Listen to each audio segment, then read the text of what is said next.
Саламатсыздар ма? Сіздермен бірге заңгер Тоқжан.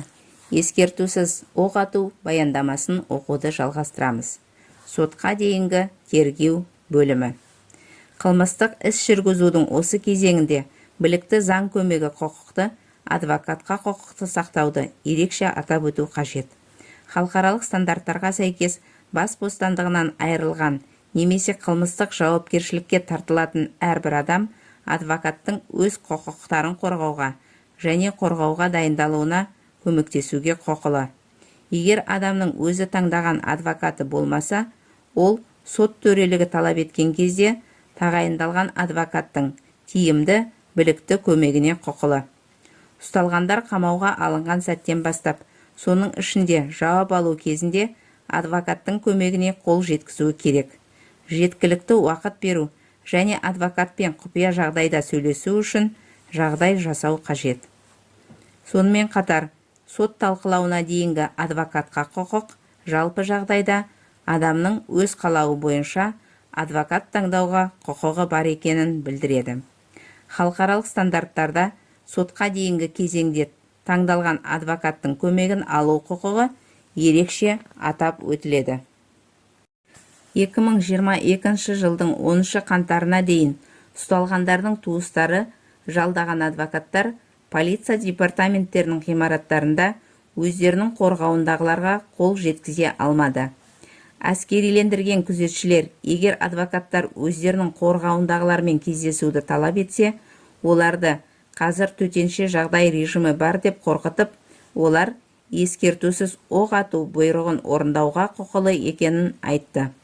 12 қаңтардан кейін ғана Алматыда кейбір адвокаттар полиция департаментінің ғимаратында өздерінің қорғауындағылармен кездесіп, ұсталған адамдардан мойындау үшін ұрып-соғу, қатыгездік пен азаптауға ұшырағанын көрді.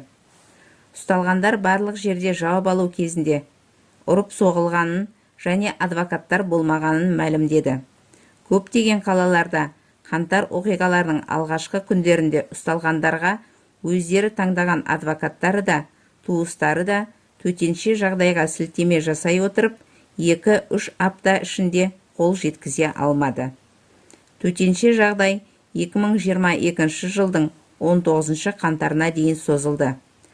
Адвокаттардың ұсталғандарға еш кедергісіз кіру мүмкіндігі 20-25 қаңтардан кейін ғана берілді. Ұсталғандардың ешқайсысы қоңырау шалу құқығын пайдалана алмады. Ал қамауға алынған адамдар үшінші тұлғаға қамауға алынғаны немесе ұсталғаны туралы және олар ұсталатын жер туралы хабарлауға құқылы. Ұсталғандардың туыстарымен, адвокаттармен, дәрігерлермен, сот қызметкерлермен, ал егер ұсталған шетелдік болса, консулдықтардың немесе құзыретті шетелдік ұйымдардың қызметкерлерімен кідіріссіз кездесуге құқығы бар. Бұл жерде заңсыздықтың жарқын мысалы Бішкек қаласының танымал музыканты Викрам Рузахуновтың атышулы және резонанстық ісі болды. Ұсталғандардың сыртқы әлеммен байланысу және кездесу құқығы, азаптау, қатыгездік және зорлық-зомбылықпен жоғалып кетуді қоса алғанда адам құқықтарының бұзылуынан қорғаудың негізгі кепілі. Айыпталушының өзін қорғауға дайындалу қабілеті осы құқықты іске асыруға байланысты және оны сақтау жеке және отбасылық өмір мен денсаулық құқығын қамтамасыз ету үшін қажет. Біз құжаттаған 579 істің 175-і қаза тапқандар. Оның ішінде Қазақстан Республикасы қылмыстық процестік кодексінің 35 бабы 1 бөлігінің 1-2 тармағы бойынша 104 қылмыстық іс тоқтатылды. Оның ішінде 31-і құпияланған мәртебесімен болды. 14 қылмыстық іс тоқтатылды. 7 қаза тапқандар бойынша соттар жүріп жатыр. Зардап шеккендер бойынша 405 құжатталған істің 303 қатысушысына үкім шығарылды. 66 қылмыстық іс тоқтатылды. Оның ішінде құпияланған мәртебесі бар 5 іс болды. Қазақстан Республикасы қылмыстық кодексінің 175, 179, 262 баптары бойынша жарияланған өте құпия істер бойынша қылмыстық қоғамдастыққа жататындығы, мемлекеттік төңкеріс және конституциялық құрылысты құлату әрекеті, Қазақстан Республикасы ұлттық қауіпсіздік комитетінің бұрынғы төрағасы Мәсімов пен оның орынбасарларына қатысты жұртшылық үшін толығымен жабық сот тыңдаулары өтті. Көптеген қылмыстық істер, тіпті ұлттық қауіпсіздік органдарының қатардағы қызметкерлеріне қатысты істерде, әсіресе бейбіт тұрғындарға қарсы өлім қаруын қолдануға байланысты құпия болып табылады. Бұл туыстары мен зардап шеккендердің өздеріне ақпарат алуда және болған оқиғаның объективті және толық бейнесін жасауда үлкен қиындықтар туғызады. Қазақстан Республикасының қылмыстық іс жүргізу заңнамасында бекітілген қылмыстық сот ісін жүргізуді жүзеге асыру талаптарына қарамастан, Қылмыстық процестік кодексінің 23 бабының 1 бөлігі айыптаушы және қорғаушы тараптардың жарыспалылығы мен тең құқылығы қағидаты негізінде жүзеге асырылады. Және Қылмыстық процестік кодексінің 24 бабының 5 бөлігіне сәйкес іс бойынша күдіктіні, айыпталушыны, сотталушыны әшкерелейтін де, ақтайтын да, сондай-ақ олардың жауаптылығы мен жазасын жеңілдететін және ауырлататын мән-жайлар анықталуға жатады. Қылмыстық процесті жүргізетін орган күдіктінің, айыпталушының, сотталушының кінәсіздігі немесе кінәлілік дәрежесінің аздығы туралы, сондай-ақ оларды ақтайтын не олардың жауаптылығын жеңілдететін дәлелдемелердің бар жоғы туралы барлық мәлімдемелерді, сондай-ақ дәлелдемелердің жиналуы мен бекітілуі кезінде тергеудің рұқсат етілмеген әдістерінің қолданылғаны туралы мәлімдемелерді тексеруге тиіс. Бірақ олар іс жүзінде сақталмады. Тараз қаласында 9 сотталушы бойынша, оның ішінде 5 сотталушы қайтыс болған. Оларды сотта қорғаудың барлық дәлелдері еленбеді. Қатысу фактісі бойынша барлығы оңалту құқығынсыз кінәлі деп танылды. Ал 5 қаза тапқан адамның өмірінен айыру фактісі бойынша қылмыстық істер тиісті түрде тергелмеген және Қазақстан Республикасы Қылмыстық процестік кодексінің 35 бабы 1-2 бөлігі бойынша тоқтатылған. Бекежанова Индира, 40 жаста, өлтірілген Рысбеков Раистың анасы, Тараз қаласы. 6 қаңтар 2022 жылы сағат 18 шамасында Раис дүкенге кетіп, қайтып оралмады. Келесі күні ол ұлының оқтан жарақат алғанын, ауруханаға түскенін және ота жасау кезінде қайтыс болғанын білді. Оқ құлағы жағынан басына тиген. Іспен танысуға шақырылды. Олар істі жай ғана көздерінің алдарында парақтап шықты. Ол ұлы жатқан фотосуретті байқады. Оның жанында үйдің кілттері, анасының банктік картасы, тұтандырғыш, пышақ және 2 оқ қойылған. Пышақ пен оқ қайдан келді? Анасы мұның бәрін өздері салып қойды деп санайды. Ол Қазақстан Республикасы Қылмыстық кодексінің 255, 287 және 272 баптары бойынша айыпталды. Лаңкестік актісі Қылмыстық кодексінің 255 бабы бойынша айыптау тергеу кезеңінде алынып тасталды. Және Қылмыстық кодексінің 272 және 287 баптары бойынша істі сотқа берді. Сот процесінде сауалнамаға қатысқан фельдшер мәйіттің алаңның маңынан табылғанын, бірақ айналасында қан жоқ болғанын көрсетті. Дегенмен, бас жарақатынан қан көп болуы керек еді. Туыстары оларды басқа жерде өлтірген, содан кейін мәйітті алаң жаққа алып келген деп санайды. Ата-аналардың пікірінше, сотта кінәлілік пен митингке қатысу дәлелденбеген. Прокуратура органдарындағы шағымдардың барлығы дерлік заңға сәйкес тиісті түрде қаралмаған. Адвокат Құспан бастаған Аманат қоғамдық комиссиясы жұмысының басталуымен ғана 2022 жылдың қаңтар айының соңынан бастап кейбір ұсталғандар босатыла бастады. Қылмыстық іс материалдарына еркін қол жеткізе алатын осы комиссия мандатының заңдылығына қатысты көптеген сұрақтар болғаны анық. Бірақ адамдарды қамаудан босату фактісі қоғамда оң баға алды. 2022 жылдың 13 наурызына дейін барлығы 99 адам босатылды. Сотқа дейінгі тергеу барысында ұсталғандардың адвокаттары мен туыстары үнемі былыққа ақпарат бермеуге, тергеушілердің ауысуына, барлық өтініштерден бас тартуға, кінәнің күмәнді дәлелдеріне, күмәнді сараптамаларға, кінәні мойындауға мәжбүрлеуге, туыстарына қауіп төндіруге шағымданды. Иманғожина Сәуле, 55 жаста, Түгелбаев Мұхиттың анасы, Семей қаласы.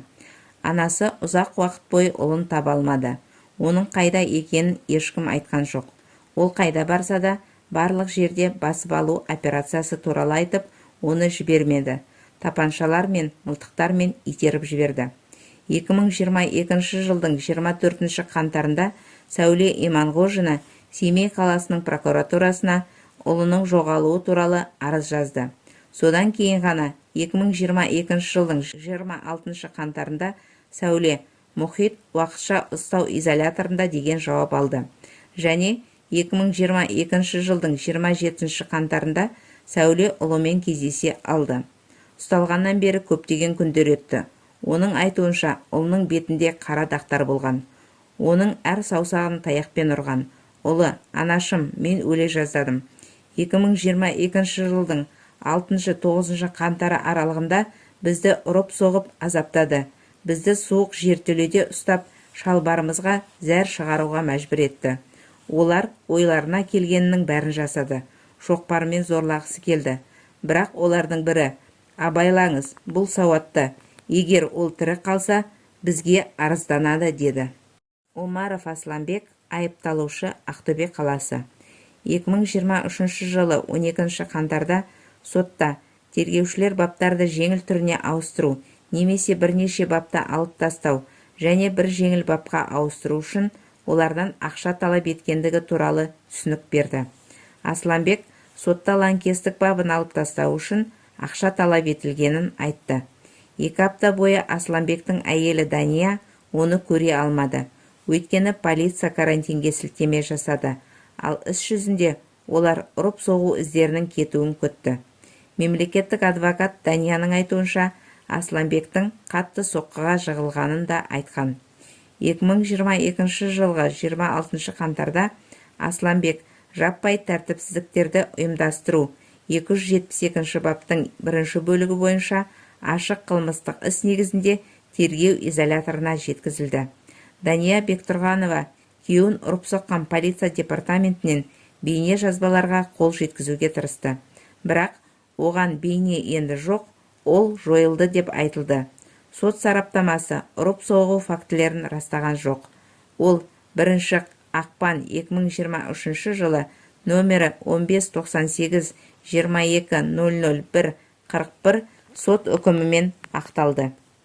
2022 жылдың ақпан-наурыз айларында алғашқы сот процестері басталып, олар онлайн режимінде жүргізілген. Оны тіпті туыстарына да хабарламаған. Және олар сот туралы іс біткен соң білген. Айыптаулар мен үкімдер негізінен Қазақстан Республикасы қылмыстық кодексінің тонау 188 бабына қатысты болды. Ал дәлелдемелер айыпталушылардың бет әлпеті анық көрінетін дүкендерден түсірілген видеофиксацияға негізделген. Мұндай сот процестері негізінен сотталушылардың кінәсін мойындаумен және процессуалдық келісім жасаумен өтті. Содан кейін сот істері бұзақылық пен тонау айыптаулары бойынша, кейін тәртіпсіздіктерге қатысу және мемлекеттік ғимараттарды басып алу бойынша басталды. Қазақстан билігі 20 мың лаңкес жоқ екенін бірден мойындағандықтан, құжатталған істер бойынша Қазақстан Республикасы қылмыстық кодексінің лаңкестік актісі 255 бабында қаралған қылмыс қаңтар айындағы оқиғалар бойынша ұсталғандарға есептелмеген. Қаңтар айындағы оқиғаларда қаза тапқандарға қатысты сотқа дейінгі тергеу негізінен қаза болу фактісіне және жаппай тәртіпсіздіктерге қатысу фактісіне байланысты жүзеге асырылды. Балалардың, зейнеткерлердің және оқиға орнында кездейсоқ болған бейбіт азаматтардың өліміне қатысты сотқа дейінгі тергеу тек қайтыс болу фактісі бойынша жүргізілді. Шымкент, Қызылорда және Тараз қалаларында барлық қаза тапқандардың қайтыс болу фактісі бойынша істер тоқтатылды. Ал жаппай тәртіпсіздіктерге қатысу фактісі бойынша Қызылорда қаласында 2 адам кінәлі деп танылды. Айтбай Әлиев пен Абылай Махатай. Тараз қаласы бойынша 7 адам қаза тапты. Алматы қаласы бойынша 6 адам қаза тапты. Үкімге сәйкес олар қылмыстық процестік кодексінің 35 бабы 3 бөлігінің 11 тармақшасына және 4 бөлігіне сәйкес қайтыс болуына байланысты оңалту құқығынсыз жазадан босатылды. Назарларыңызға рахмет. Жалғасы бар. Аман сау болыңыздар.